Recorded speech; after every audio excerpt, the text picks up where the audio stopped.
चलिए, good morning, नमस्कार सभी को। शुरू करते हैं। आज हम लोग क्लास 12 का सेकंड पोएट्री है, ठीक है। सेकंड पोएट्री का नाम क्या है? सॉन्ग ऑफ माई सेल्फ, ठीक है। लिखा हुआ किनका है? वॉल्ट विटमैन का लिखा हुआ सॉन्ग ऑफ माई सेल्फ, ठीक है। सॉन्ग ऑफ माई सेल्फ का क्या मतलब हुआ? सॉन्ग ऑफ माई सेल्फ का मतलब हुआ मेरे गीत, है ना। किसके गीत? मेरे गीत, ठीक है। सॉन्ग ऑफ माई सेल्फ मतलब क्या होता है? मेरा। और सॉन्ग मतलब गीत, तो मेरे गीत, ये वॉल्ट विटमैन का लिखा हुआ। सबसे पहले जरा देखते हैं हम लोग किसके बारे में, पोएट के बारे में, कि क्या परिचय है उनका। आइए देखिए, वॉल्ट विटमैन के बारे में हम लोग जानते हैं, इसको देखते हैं। वॉल्ट विटमैन 1819 1819 में क्या हुआ था? इनका जन्म हुआ था। कब हुआ था जन्म? 1819 में। और डेथ हो गया था इनका कब? 1892 में। दो ऑब्जेक्टिव यहां से क्लियर हो गया, है ना। जन्म कब हुआ? 1819 में। और डेथ कब हो गया इनका? 1892 में। कोई दिक्कत?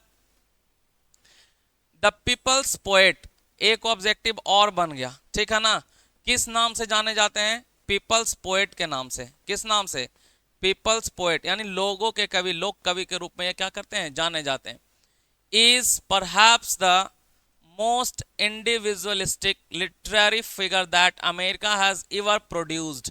कहता है कि एक ऐसे व्यक्तिवादी कवि, व्यक्तिवादी मतलब जो एक व्यक्ति की बात करे, खुद की बात करे, है ना, ऐसा कवि कभी अमेरिका ने जन्म दिया हो, यानी कभी अमेरिका में ऐसा कोई कवि जन्म नहीं लिया था। इस तरह के ये इंडिविजुअलिस्टिक कवि थे, है ना, यानी ऐसे व्यक्तिवादी कवि थे, ठीक है। अब एक क्वेश्चन और ऑब्जेक्टिव बना यहां से कि वॉल्ट विटमैन कैसे कवि थे? तो इंडिविजुअलिस्टिक थे, है ना। कैसे थे? मतलब व्यक्तिवादी कवि थे। कैसे कवि थे? व्यक्तिवादी कवि, ठीक है। और देखते हैं, he began working as a carpenter before his 12th birthday. अब देखो, इतने गरीब परिवार से बिलोंग करते थे बेचारे कि सबसे पहले जो शुरुआत किया इन्होंने, कैसे शुरुआत किया? कारपेंटर के रूप में। किसके रूप में? कारपेंटर। कब? Before his 12th birthday. बेचारा 12 साल पूरा भी नहीं किए थे, 12वां जन्मदिन आया भी नहीं था, और इनको काम करना पड़ा। और काम कैसे करना पड़ा? कारपेंटर के रूप में। किसके रूप में काम करना पड़ा? कारपेंटर के रूप में, ठीक है। उसके बाद he also worked as a printer, teacher and editor, ठीक है। और किसका किसका काम किया? प्रिंटर का। प्रिंटर समझ में आता है? कभी गए हो प्रेस में? नहीं? देख लो, उसका दुकान है प्रेस वाला, ठीक है ना। जाके देखना, दो तीन को आदमी बैठ करके ऐसा ऐसा करता रहता है, नहीं, यानी प्रिंट करते रहता है, ठीक है। तो वो किसका काम किए? प्रिंटर का काम किए। उसके बाद टीचर का भी काम किए। उसके बाद एडिटर का काम किया। जैसे न्यूज़पेपर वगैरह कोई लेख लिखा जाता है या कोई कविताएं भी लिखी जाती हैं, तो उसको एडिट किया जाता है, यानी किधर व्याकरण क्या शुद्ध है क्या, ये सब चीज देखा जाता है। तो वो किसका काम किए? एडिटर का भी काम किए। And was volunteer nurse during the civil war. और अमेरिका में जब सिविल वॉर हुआ, सिविल वॉर मतलब गृह युद्ध हुआ, जब घर के अंदर कुछ लड़ाइयां हुई, है ना, तो उस समय ये वॉलेंटियर नर्स का काम भी किए, है ना। वॉलेंटियर नर्स समझ में आता है? यानी घायलों की सेवा करना, जिसको जहां जरूरत है वहां उसको दवाइयां, मेडिसिन, या अंतर। नर्स मतलब होता है सेवक, सेवा सेवा करने वाला, ठीक है। तो जैसे भी बन पड़ा वो लोगों को क्या किए? सेवा किए, ठीक है। Whitman and poetry, all of which is collected in leaves of grass। देखो, जो विटमैन का पोएट्री है ना, वो सब किस में कलेक्टेड है? उनका एक किताब है जिसका क्या नाम है? किताब का नाम है लीव्स ऑफ ग्रास, ठीक है ना। यहां इसको याद रखना, एक ऑब्जेक्टिव यहां से बनता है, ठीक है ना, कि विटमैन की जो कविताएं हैं या विटमैन की जो कविता संग्रह है, पोएम का कलेक्शन है, वो किस बुक में है? लीव्स ऑफ ग्रास में। किस में है? लीव्स ऑफ ग्रास में, ठीक है। Is known for its free rhythms and lack of rhyme, ठीक है ना। कहता है कि ये लय मुक्त था, लय मुक्त, रिदम फ्री था, ठीक है ना, यानी कोई लय, इनकी कविता में कोई लय नहीं। जैसे हम लोग गाते हैं ना, Johnny Johnny yes papa, eating sugar no papa, तो ऐसा कोई लय वगैरह उसमें नहीं था, एकदम कहानी जैसा, है ना। जैसे पुराना जमाना का क्या होता था, गाना बड़ा लयमय होता था, देखे हो, सुने हो, पुराना जमाना का दिल के अरमा आंसुओं में बह गए, एकदम लय के साथ गा रहा है। और आज का गाना क्या है बताओ, आज का गाना में कोई लय नहीं है, वह चल दिया डिचिक डिचिक, वह आ गया वह जा गया, ये सब का बन गया आजकल गाना, है ना। तो पहले वाला में लय था, आज वाला में लय नहीं है, ठीक है। तो इनकी भी जो कविताएं थी उसमें कोई लय नहीं था, ठीक है ना। वो क्या था, रिदम फ्री, और साथ में राइम फ्री भी। राइम फ्री मतलब तुक नहीं था इसमें, तुक समझ में आता है। जैसे देख लो, अगर एक कविता कोई सुना लो कि अम, कोई भी कविता ले लो, जैसे यही अभी ले लो, अभी कौन सा कविता ले रहे थे हम लोग, Johnny Johnny yes papa eating sugar no papa, तो पापा पापा पापा पापा आ रहा है कि नहीं आ रहा, लास्ट में रिदम, है ना, तुक जिसको हम लोग बोलते हैं, तो लास्ट में। जैसे खूब लड़ी मर्दानी, वहां तो झांसी वाली रानी थी, बूंदे लहर बोलो कि मैं हमने सुनी कहानी थी, है ना। तो कहानी और रानी एक जैसा आ रहा है कि नहीं, तो तुक बना रहा है यहाँ पर। तो वैसे ही बहुत सारी कविताओं में तुक बनता है, लास्ट वाला जो होता है राइम करता है। राइम मतलब बोलने में कैसा लगता है, एक जैसा। अंतिम वाला जो शब्द हर लाइन का आएगा वो कैसा लगेगा बोलने में, एक जैसा। लेकिन इनमें ना तो लय था और ना तो कोई तुक था, है ना, ना तो रिदम था और ना तो राइम था। अब ना रिदम है ना राइम है, यानी कोई कविता में ऐसा कोई रस है ही नहीं, तो कविता पढ़ने में मजा आएगा, नहीं मजा आएगा, है ना। अगर कविता में कोई रस ना रहे तो वो पढ़ने में उतना मजा नहीं आएगा, है ना। Whitman first published it at his own expense in 1855।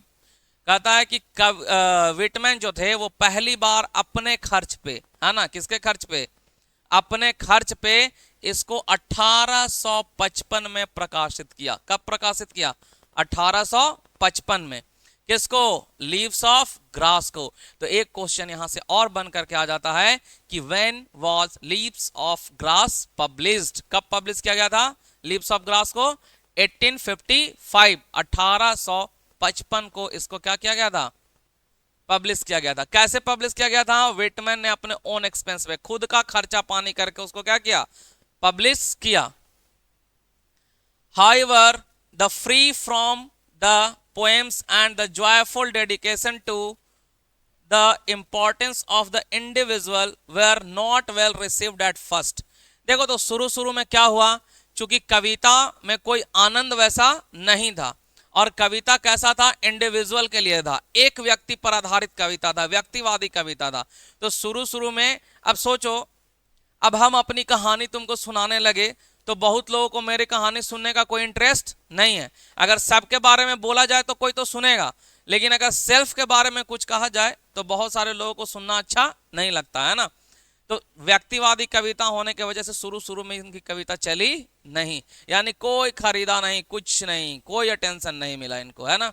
यानी पहला प्रयास इनका असफल ही रहा, यानी लिखे प्रकाशित किए लेकिन किसी को उसमें कोई इंटरेस्ट नहीं रहा। मान लो कि ऐसा कोई मूवी बन जाए जिसमें किसी को इंटरेस्ट न लगे, तो मूवी क्या हो जाता है, फ्लॉप हो जाता है।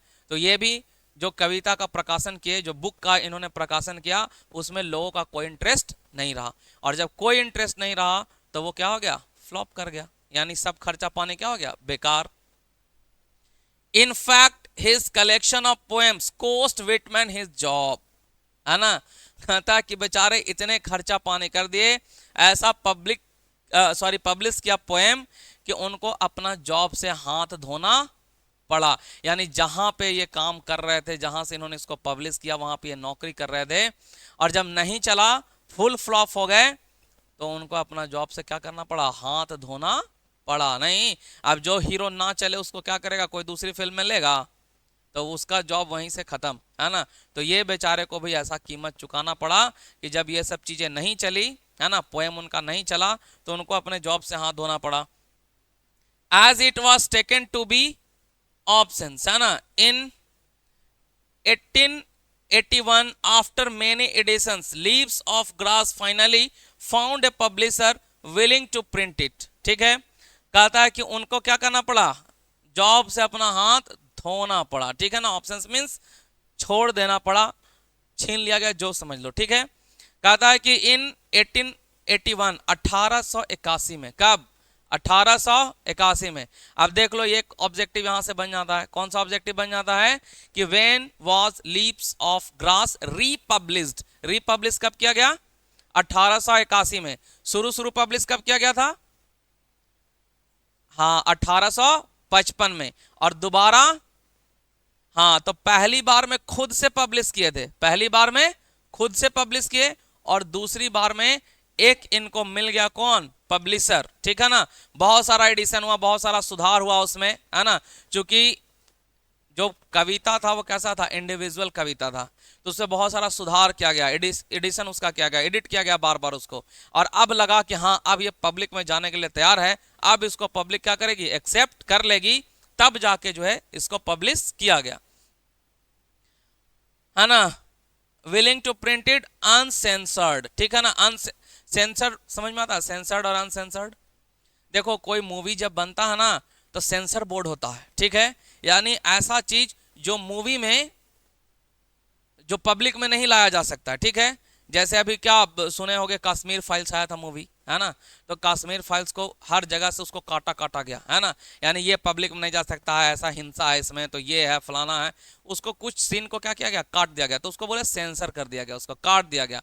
लेकिन यहाँ पे इनकी कविताएं जो है, वो जो उसका अर्थ था, जो मीनिंग था, उसको अनसेंसर्ड रहा गया, यानी काटा उसमें से कुछ नहीं गया। भले ही कुछ शब्दों का परिवर्तन किया गया, कुछ एडिट किया गया, लेकिन जो मेन थीम था उसको काटा नहीं गया।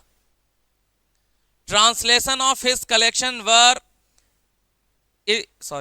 enthusiastically received in Europe, but Whitman remained relatively unappreciated in America, है ना।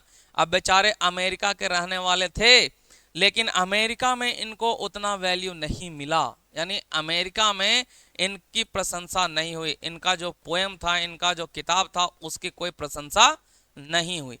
मिली कहाँ इनको प्रशंसा? यूरोप में मिला, है ना। यूरोप में इनकी किताबें खूब चली, है ना। जोशो जुनून के साथ इनकी किताबें चली, खूब बढ़िया किताब चला इनका, कहाँ? यूरोप में।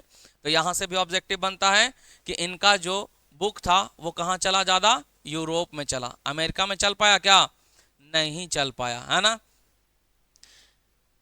It was only after his death that he could win appreciation in America for his original and innovative expression of American individualism, ठीक है ना।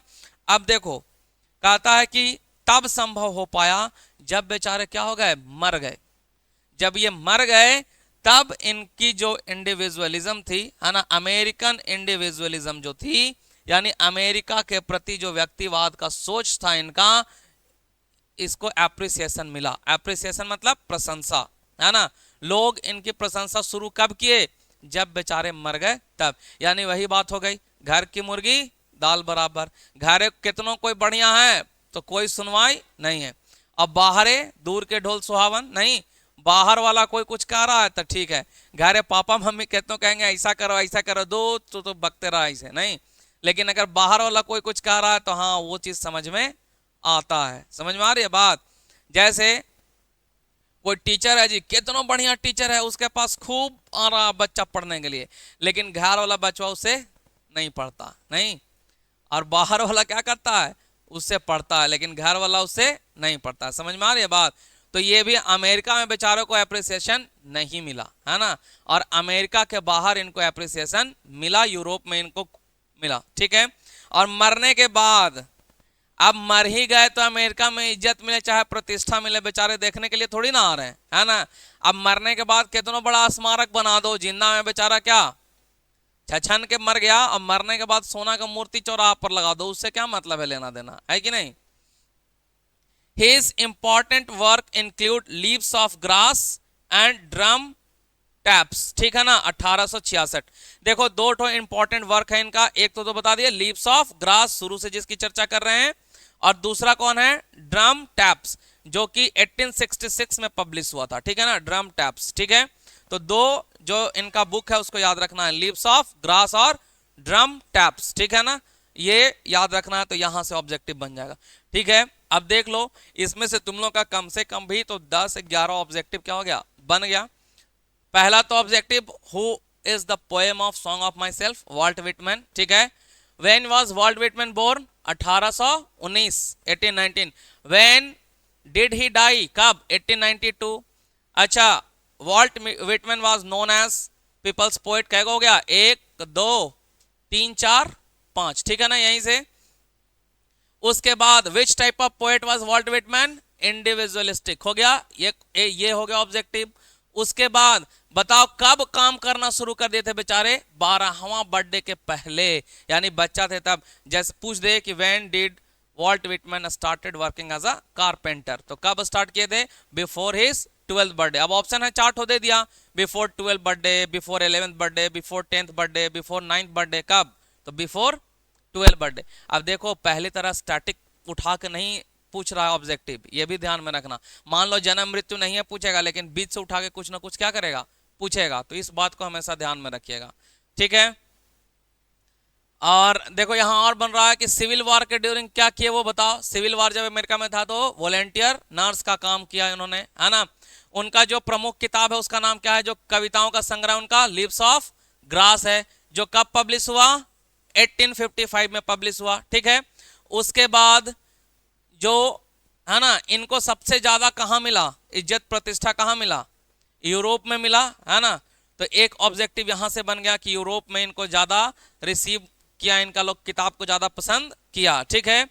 अच्छा, इनको अप्रिसिएशन अमेरिका में कब मिला, आफ्टर हिज डेथ, तो एक ऑब्जेक्टिव यहां से ही बनता है कि आफ्टर हिज डेथ जो है इनको अप्रिसिएशन अमेरिका में मिला। 2 ठो किताब इनका कौन कौन है, लीव्स ऑफ ग्रास और ड्रम टैप्स, हो गया 10-11 ठो ऑब्जेक्टिव, हो गया कि नहीं। देखिए जब हम पढ़ाते हैं यहाँ तो आप लोग ऐसा क्या कीजिए कि घर जाके कम से कम ऑब्जेक्टिव बहुत ढूंढ के निकालिए, हम तो देंगे ही, लेकिन आप लोग ढूंढ के भी ऑब्जेक्टिव क्या क्या कीजिए, निकाल लिया कीजिए, ठीक है। अब देखते हैं पोएम में, सॉन्ग ऑफ माई सेल्फ, ठीक है। ध्यान से इसको समझिएगा, सॉन्ग ऑफ माई सेल्फ को, ठीक है। देखो, I celebrate my self and Singh my self, ठीक है। अच्छा बताइए जरा कि हम लोग जब बर्थडे वर्डे मनाते हैं ना तो क्या करते हैं, बर्थडे वर्डे मनाते हैं तो क्या करते हैं, ढेर सारे लोगों को ऐसा इकट्ठा करते हैं, नहीं, खूब नाचते कूदते हैं जब ढेर सारा लोग रहता है तब।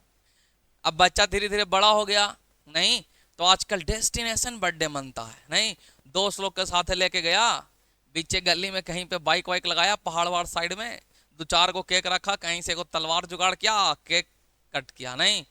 यानी हम लोग जब बर्थडे मनाते हैं या कोई सेलिब्रेशन करते हैं तो ढेर सारे लोगों को बुला कर करते हैं, नहीं।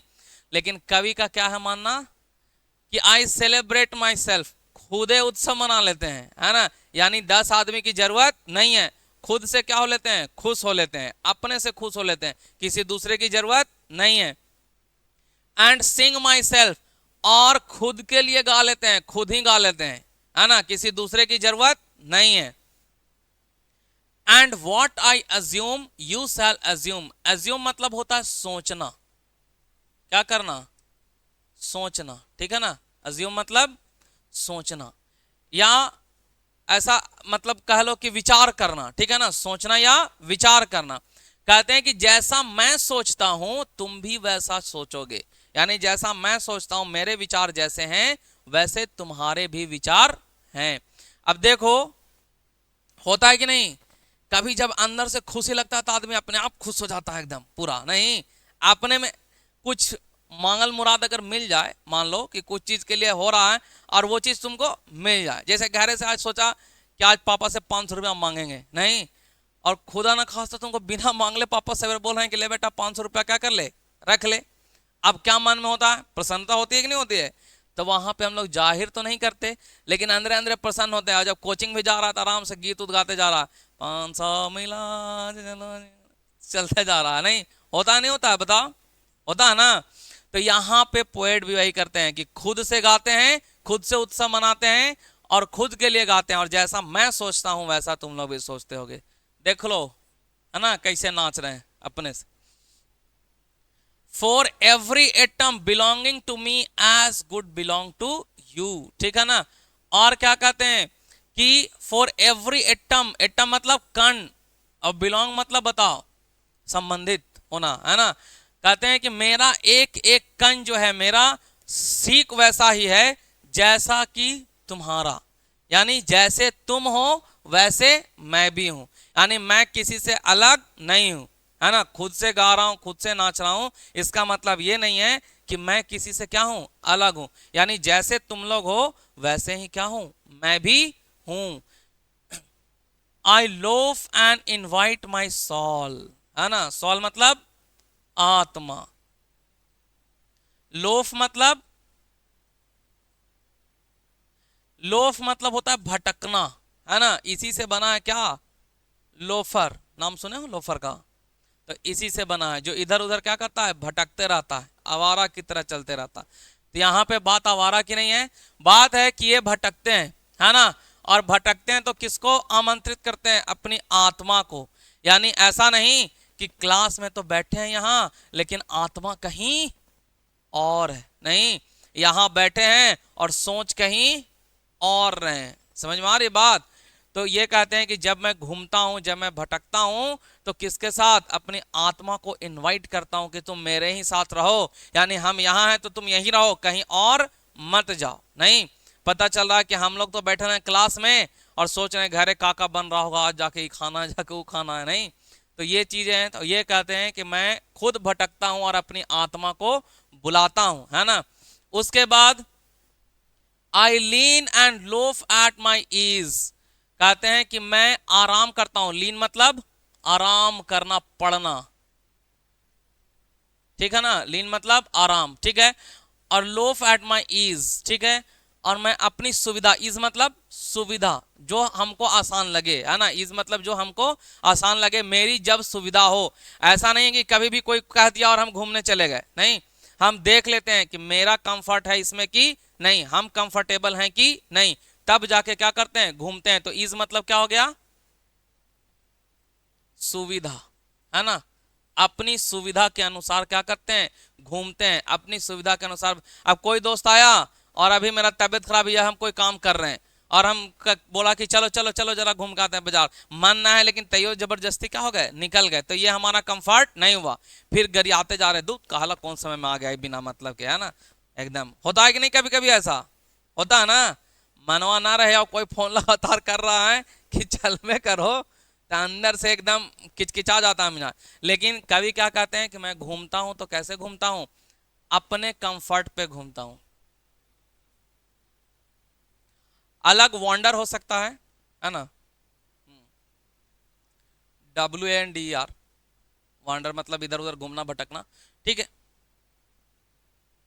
और कोई दूसरा तो याद नहीं आ रहा वैसा। चलिए, और क्या बता रहे थे कि अपनी सुविधा के अनुसार मैं क्या करता हूं, घूमता हूं, आराम करता हूं अपनी सुविधा के अनुसार। क्या, observing a spear of summer grass, ठीक है ना, घास पर लेट कर आराम करता हूं। देखो कहां आराम करता हूं, घास पर लेट कर, ठीक है।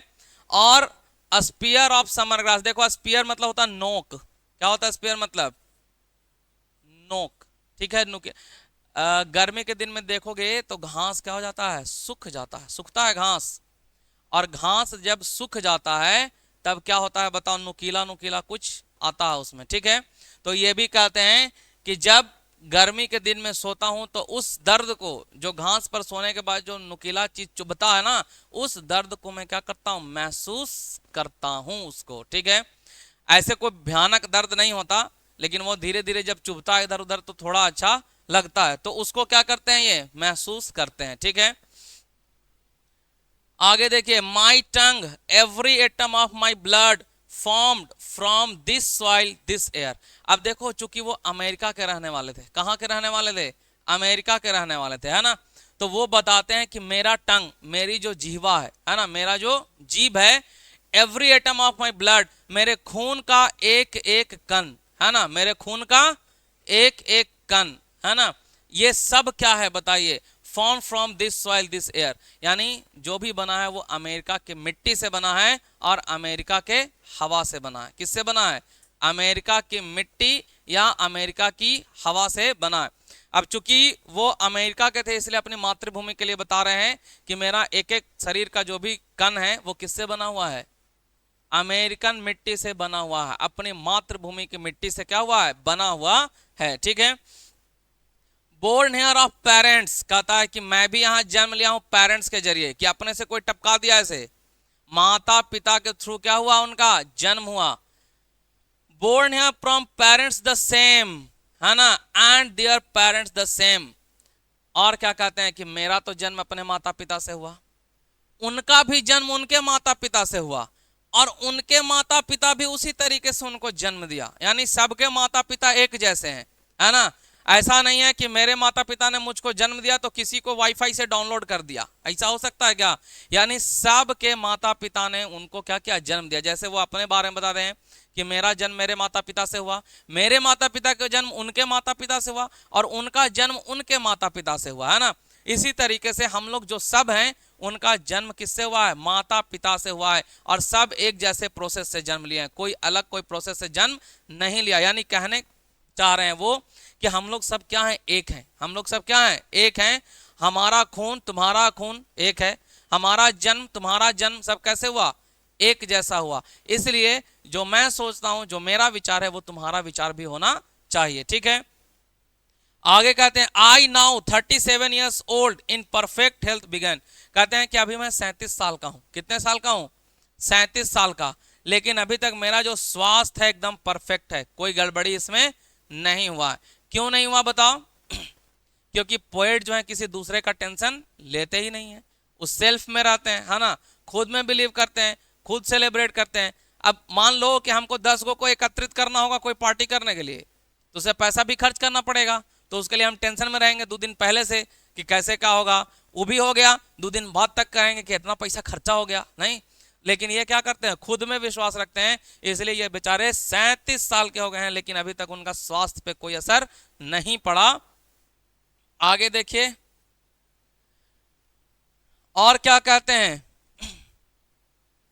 Hopping to cease not till death, cease मतलब रुक जाना, है ना, सीज मतलब रुकना, रुक जाना। ठीक है, जैसे इंजन सीज करता है ना तो काम करना क्या कर देता है, बंद कर देता है, तो सीज मतलब क्या हो जाता है, रुक जाना होता है। ठीक, तो और आशा करते हैं कि मृत्यु तक मैं रुकूंगा नहीं, यानी 37 साल का हो गया हूं, अभी तक मेरा क्या है, स्वास्थ्य अच्छा है, और उम्मीद है कि मृत्यु तक, यानी बूढ़ा होकर एकदम भटकते भटकते कभी भी मेरा स्वास्थ्य खराब नहीं होगा, यानी मरते दम तक मैं रुकूंगा नहीं, मैं निरंतर आगे बढ़ता रहूंगा, मृत्यु तक मैं निरंतर क्या करता रहूंगा, आगे बढ़ता रहूंगा। समझ में आ रही है बात, कोई दिक्कत है? क्रीड्स एंड स्कूल्स इन अबेंस, ठीक है ना, अबेंस मतलब शुरू में ही बताए थे, क्या करना, मना करना या अस्वीकार करना, इसको कह सकते हैं अस्वीकार करना।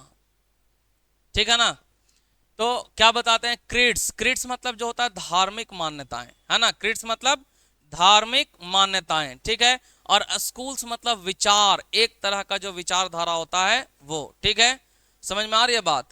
क्या बताए, क्रीड्स मतलब धार्मिक मान्यता, ठीक है, स्कूल्स मतलब विचार, कैसा विचार, एक जैसा विचार, यानी सेम विचार, एक जैसा विचार। ठीक है, इन एबेंस तो कुछ देर के लिए जो धार्मिक मान्यताएं हैं, जो धार्मिक विचार हैं, उनको कुछ समय के लिए क्या कीजिए, अस्वीकार कीजिए। जैसे हम सब एक दूसरे को बराबर कब नहीं समझ पाते हैं, जब हम धर्म की ओर देखते हैं, जब हम किसकी ओर देखते हैं, जात की ओर देखते हैं, है ना। जब धर्म और जात की बात होती है तब हम लोग एक दूसरे को क्या करते हैं, समझ नहीं पाते हैं उसको। ठीक है, तो जाति और धर्म की ओर ध्यान नहीं देना है, कुछ समय के लिए इन विचारों से क्या हो जाना है, दूर हो जाना है, कुछ समय के लिए इन विचारों को क्या कर देना है, छोड़ देना है। ठीक है, retiring back a while sufficed at that they are, है ना, कहता बट नेवर फॉरगेटन, कहता कुछ समय अपनी संतुष्टि के लिए, सफिस्ड मीन्स संतुष्टि, है ना, कुछ समय अपनी संतुष्टि के लिए इन विचारों को क्या कीजिए, छोड़ दीजिए और पीछे जाकर सोचिए, है ना। रिट्राइंग बैक अ वाइल, एक क्षण के लिए पीछे जाकर सोचिए, है ना। कभी एक क्षण के लिए पीछे जाकर सोचते हैं कि इन विचारों का क्या महत्व है, क्या मिला इन विचारों से, क्या हुआ, चाहे धर्म को अधिक मानने से या फिर जात पात को अधिक मानने से हुआ क्या, क्या मिला हमको, है ना, ये जाकर के एक बार पीछे सोचते हैं, ठीक है। बट नेवर फॉरगेटन, बोलते हैं कि ठीक है एक बार के लिए अस्वीकार कीजिए उन चीजों को, लेकिन जो जड़ है, जो मूल है उसका, उसको कभी भूलिए मत, है ना। जो इनका धर्म था, जो धर्म पर्टिकुलर ये मानते होंगे, कहते हैं कि मैं निश्चित उनके कुछ विचारों को मैं अस्वीकार करता हूं, लेकिन जो धर्म है, जिस मान्यता को, जिस विचार को मैं मानता हूं, उसको मैं पूरी तरीके से भूला नहीं हूं, और ना उसको पूरी तरीके से क्या करना चाहता हूं, भूलना चाहता हूं, ठीक है। आई हार्बर फॉर गुड और बैड, है ना, कहता है कि मुझे सही और गलत के बारे में सोचने का, ठीक है। I permit to speak at every hazard, hazard मतलब क्या होता है, आपत्ति, विपत्ति जिसको हम लोग बोलते हैं, ठीक है। तो हार्बर मतलब सोचना, है ना। आई हार्बर फॉर गुड और बैड, मुझे अच्छे और गलत यानी सही और गलत का सोच होना चाहिए, यानी अच्छा क्या है और बुरा क्या है इसकी पहचान होनी चाहिए, नहीं कि क्या अच्छा है मेरे लिए और क्या मेरे लिए क्या है, बुरा है। सोचते हैं हम लोग कभी अच्छा और बुरा नहीं, कुछ में हम लोग काम कर लेते हैं, जब उसका दुष्परिणाम आता है तब हम लोग क्या करते हैं, उसको सोचते हैं, उसके पहले उसके बारे में हम लोग कुछ सोचते नहीं है। तो कवि क्या कहते हैं कि मुझे कैसा होना चाहिए, अच्छे और बुरे की पहचान होनी चाहिए। I permit to speak at every hazard, मुझे हर विपत्ति में बोलने का अधिकार होना चाहिए। परमिट मतलब परमिशन, है ना, यानी मुझे हर हजार्ड में, हर मुसीबत में बोलने का अधिकार होना चाहिए, यानी जब मुसीबत आए तो ये नहीं कि पीठ दिखा के क्या कर जाएं, भाग जाएं, है ना। जब मुसीबत आए तो ऐसा हो कि हम उस मुसीबत से क्या कर सकें, लड़ सकें। Nature without check with original energy, है ना, जब प्राकृतिक जो है हमको कोई आपदाएं देती है तो हमारा जो है ओरिजिनल एनर्जी चेक नहीं करती, है ना, कि हम उसको सहने लायक हैं कि नहीं है, है ना। इसलिए हमको हर परिस्थिति के लिए क्या रहना चाहिए, तैयार रहना चाहिए। भगवान पूछते हैं कि जी तुम्हारे पास पैसा वैसा है कि नहीं, ऐसा करते हैं कि आज तुम्हारा हाथ तोड़ देते हैं, गिर जाओ और टूट जाए तुम्हारा हाथ आज, नहीं, तो उस समय देखते हैं कि पैसा है कि नहीं, कोई साथे रहेगा कि नहीं, ऐसा कुछ नहीं होता है। जब आपत्ति विपत्ति आना रहता है तो वो आकर के रहता है, इसलिए हमेशा हम लोगों को क्या करना चाहिए, हर परिस्थिति के लिए तैयार रहना चाहिए। ये था सॉन्ग ऑफ माई सेल्फ। समझ में आ रहा है इस बात, पूरा क्लियर हो गया। एक बार फिर से पूरा रिकैप कर देते हैं जल्दी जल्दी। पहला जो स्टेंजा था इसमें, है ना, इसमें पोएट क्या बोलते हैं कि मैं खुद के लिए गाता हूं और खुद से उत्सव मना लेता हूं, है ना, और जैसा मैं सोचता हूं वैसा आप लोग भी सोचते होंगे, क्योंकि मेरे खून का एक एक कतरा, है ना, यानी जैसा मेरा शरीर का एक एक एटम है वैसा ही आपके शरीर का एक एक एटम है, यानी जैसे मैं हूं वैसा आप लोग सब हैं, है ना। कहते हैं कि मैं घूमता हूं और किसको इनवाइट करता हूं, अपनी आत्मा को इनवाइट करता हूं, अपनी आत्मा से बातें करता हूं, है ना। कहता है कि मैं आराम भी करता हूं और घूमता भी हूं, कैसे, अपने इस पे, अपनी सुविधा पे, है ना। और कहाँ आराम करता हूं, समर ग्रास पे, जिस समय जो घास है वो सूख गई है उस पर आराम करके उसके चुभन को क्या कर सकता हूं, महसूस करता हूं। और बोलते हैं मेरा जीव, मेरे खून का एक एक कतरा, है ना, इसी मिट्टी मतलब अमेरिका की मिट्टी से और अमेरिका की हवा से क्या है, बना हुआ है, ठीक है। और यहां मैंने कैसे जन्म लिया, माता पिता के जरिए जन्म लिया, मेरे माता पिता उनके माता पिता से जन्म लिए, उनके माता पिता उनके माता पिता से, यानी हर व्यक्ति जो दुनिया में है वो कैसे जन्म लेता है, माता पिता के जरिए ही जन्म लेता है ना।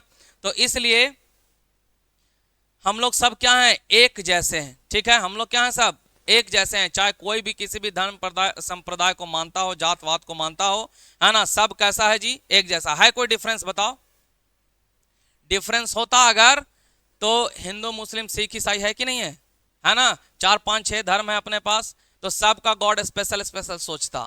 अच्छा ठीक है, हिंदू वाला भगवान 2 हाथ बनाया है तो मुस्लिम वाला भगवान क्या करते, 4 हाथ बना, कंपटीशन होता कि नहीं होता। यानी जैसे यहां हम लोग कंपटीशन में जुड़े हुए हैं तो सब लोग कंपटीशन में, तब भगवानों कंपटीशन। फिर ईसाई वाले भगवान क्या कहते हैं, अच्छा 4 हाथ बनाया है, हम 2 आंख पीछे भी देते हैं, मेरा लोग 2 पीछे से भी देखेगा नहीं, तो ऐसा होता। अच्छा अभी हम लोग क्या किए हैं बताओ, रंग को भी धर्म से बांट दिए कि नहीं बांट दिए हैं। इंद्रधनुष में कई रंग होता है, 7 गो, वहां तो कोई धर्म नहीं होता ना, लेकिन अभी हम लोग रंग को, हरियर है तो मुस्लिम, भगवा है तो हिंदू, पीला है तो फलनवा, काला है तो चिलनवा, ऐसा बांट दिए कि नहीं बांट दिए। लेकिन ऐसा बिल्कुल भी नहीं है। नहीं तो क्या होता जी, हिंदू लोग का खून कैसा रहता, लाल रहता, भगवा केसरिया रहता नहीं। और मुस्लिम लोग का कैसा रहता, हरियर रहता। क्रिश्चियन लोग का करिया रहता नहीं, अलग अलग टाइप से बनाते लोग। होता कि नहीं होता, कोई आगे के चलता तो कोई पीछे के चलता, कंपटीशन में तो कुछ भी हो सकता था। तो ये चीजें हैं। तो ये कवि कहते हैं कि हम लोग सब क्या हैं, एक हैं, क्योंकि हम लोग सबका जन्म कैसे हुआ है, एक जैसे हुआ है। और कहते हैं मैं 37 ईयर्स का हूं लेकिन अभी तक मेरा स्वास्थ्य खराब नहीं हुआ है, और आशा करता हूं कि मृत्यु तक मैं ऐसे ही चलता रहूंगा, ऐसे बढ़ता रहूंगा, कभी रुकूंगा नहीं। कहते हैं कि एक समय के लिए जो धार्मिक मान्यताएं हैं, जो विचार हैं, उनको थोड़े समय के लिए अस्वीकार कर देना उचित होगा, है ना। और एक बार पीछे जाकर यह सोचना होगा कि क्या इन सब चीज से क्या हमको फायदा हुआ, क्या नहीं मिला, है ना। लेकिन उनको एकदम भुलाना नहीं है। यानी कुछ ऐसे विचार हैं जो रूढ़िवादी विचार हैं, उनको क्या करना है, छोड़ देना है। छोड़ के देखिए कितना शांति मिलता है ना। और लेकिन उसका जो रूट है, जो मूल है, उसको कभी छोड़ना नहीं है। और कहते हैं कि मुझे हर सही और गलत की पहचान होनी चाहिए, और हर हजार्ड के लिए, आपत्ति के लिए मुझे बोलने का अधिकार होना चाहिए। यानी कि जब भी कोई विपत्ति आए तो उसको मैं आसानी से क्या कर सकूं, झेल सकूं, क्योंकि प्रकृति कभी भी हमारा ओरिजिनल एनर्जी उसके लिए चेक नहीं करती कि मैं उस मुसीबत को झेलने के लिए अभी लायक हूं कि नहीं हूं। समझ में आ रही है बात। तो इसको आप लोग एक बार घर जाके भी ध्यान से क्या कीजिएगा, पढ़िएगा, ठीक है। तो यहीं पे करते हैं आज क्लास समाप्त।